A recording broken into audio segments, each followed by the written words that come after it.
Hello everyone, this is Dr. Sheenam Bansal. So today our topic is fracture humerus in children. So let's start.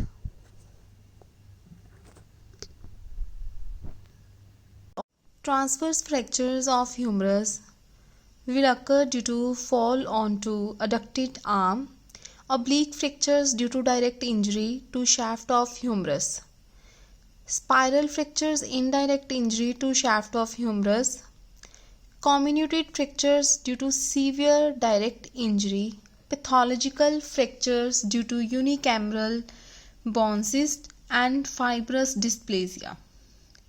Fracture angulation depends on if the fracture is proximal or distal to deltoid insertion. If fracture is distal, proximal fragment will move laterally and anterior.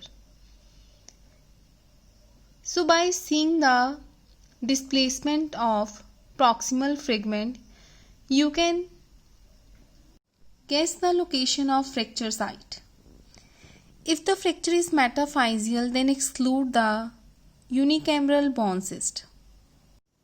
A child seen after 10 days of birth with no evidence of callus is unlikely to have had a birth fracture.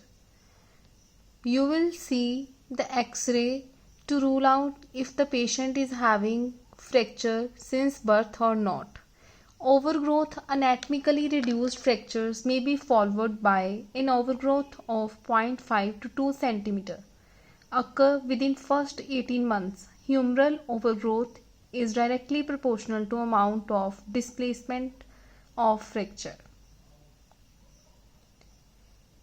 Radial nerve injury is more frequent with fracture at junction of middle and lower third of humerus. Internal rotation deformity is a very common complication. Immobilization of forearm against trunk after reduction of completely displaced fracture will lead to internal rotation deformity of distal fragment. Now is the treatment. Treatment is divided into 4 parts: neonates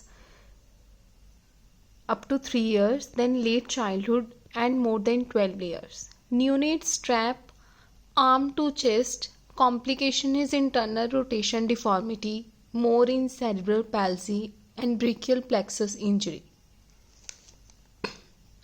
Neonates to 3 years, strong periosteum prevents displacement of fracture. Keep elbow flexed to 90 degree. Posterior long arm slab is applied. 3 to 12 years, long arm posterior slab is applied. More than 12 years is treated like adults. Sling and swath, cuff and collar, U-slab, skeletal traction, spica, hanging cast. You can apply any of them.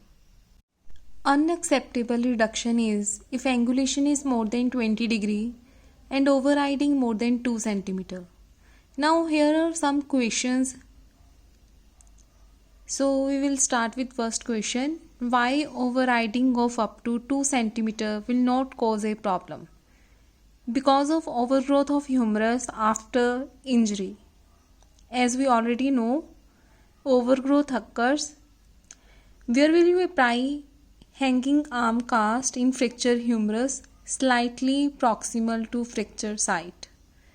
Why hanging cast should not be heavy? Cause this can distract the fracture and retard the union. Why should you encourage the patient to sleep in a sitting or semi-sitting position so as to avoid resting the arm or elbow against coat, which can angulate fracture or increase overriding? So this was all about fracture humerus in children. If you like the video, kindly subscribe to my YouTube channel.